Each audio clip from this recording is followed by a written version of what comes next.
அந்தஸ்து, பதவி, உயர்வு எல்லாத்தையுமே கொடுப்பேன். அதுக்கு நான் நேசம் கொள்ளணுங்கிற அவசியம் இல்லை.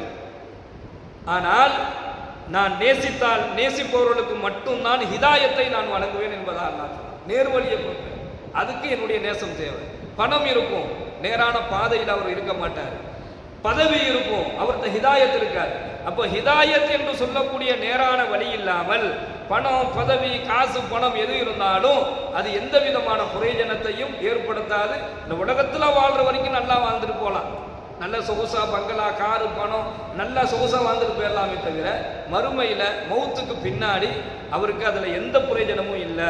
அதான் அல்லாஹ் சொல்றான், நான் நேசிப்பவர்கள் நேசிக்காதவர்கள் எல்லாத்துக்குமே செல்வத்தை வழங்குவேன், ஆனால் நான் நேசிப்பவர்களுக்கு மட்டுமே ஹிதாயத்தை வழங்குவேன் என்பதாக அல்லாஹ் கூறுவதை அல்லாஹ்வுடைய தூதர் ஸல்லல்லாஹு அலைஹி வஸல்லம் அவங்க சொல்றாங்க.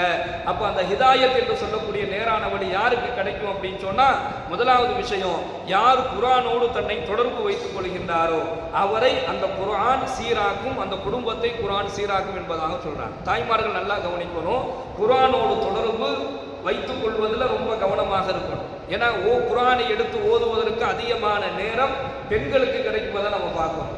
அப்ப வீடுகள்ல ஒரு நாளைக்கு ஒரு முறையாவது குர்ஆனை எடுத்து ஓதக்கூடியவர்களாக பெண்கள் மாறணும், சகோதரிகள் மாறணும்.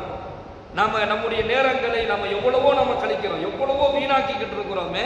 குர்ஆனை எடுத்து ஓதக்கூடிய ஒரு நிலையை உருவாக்கி கொண்டால் அல்லாஹ் நேரான வழியை ஏற்படுத்துவான். அந்த குடும்பத்தை அல்லாஹ் சீராக்கி வைப்பான். இன்னைக்கு நம்ம குடும்பங்கள் எந்த நிலையிலும் சீரழிஞ்சு போயிடக்கூடாதுன்னு நம்ம நினைக்கிறோம். நம்முடைய குடும்பம் சீரழிவை சந்திக்க கூடாதுன்னா வீடுகள்ல குர்ஆனை ஓதுங்க, ஒரு நாளைக்கு ஒரு முறையாவது ஓதுங்க. எந்த வீட்டில் குர்ஆன் ஓதப்படுதோ அந்த குடும்பம் கண்ணியமானதாக இருக்கும், அந்த குடும்பம் சீரழிவை நோக்கி போகாது. எந்த வீட்டில் குர்ஆன் ஓதப்படவில்லையோ அந்த குடும்பம் சீரழிஞ்சு போயிடும், அல்லாஹ் பாதுகாக்கும். அடுத்து இரண்டாவது ஸல்லல்லாஹு அலைஹி வஸல்லம் அவங்க சொல்றாங்க, நீங்க நல்லவங்களோடு சேர்ந்து கொள்ளுங்கள் என்பதாக சொல்றாங்க. கொஞ்சம் ஆள் ஒரு மாதிரி தெரிஞ்சுன்னு சொன்னா அந்த தொடர்பை கட்டுப்படுத்துறது, அந்த தொடர்பை துண்டித்து அந்த உறவையை துண்டிப்பது தவறே கிடையாது. சரியில்லாத ஆளுன்னு தெரிஞ்சுட்டுன்னு சொன்னா இன்னைக்கு பெண்களுடைய விஷயத்துல, அதுவும் இளம் பெண்கள், கல்லூரியில் படிக்கக்கூடிய பெண்கள் இன்று பாதை மாறி வழி தவறி போறதுக்கு காரணமே சொல்லுவாங்கல்ல, கூடா நட்பு கேடாய் முடியும் என்பதாக சொல்லுவாங்க.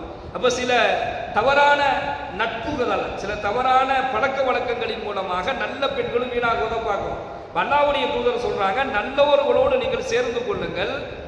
அவர்கள் இடத்துல ஏதாவது தவற நீங்க பார்த்தீங்க, அது ஒப்பாமையா, இயலாமையா, ஒரு பாவமான ஒரு செயலா, அல்லது வழி தவறி செல்லக்கூடிய ஒரு பாதைக்கு இழுத்து செல்லக்கூடியவர்களாக இருந்தால் அவர்களுடைய நட்பை துண்டிச்சு கொள்ளுங்க என்பதாக சொல்றாங்க. இது வாழ்க்கையை சீராக்கும் என்பதாக ஸல்லல்லாஹு அலைஹி வஸல்லம் சொல்றாங்க. எல்லாத்துக்கும்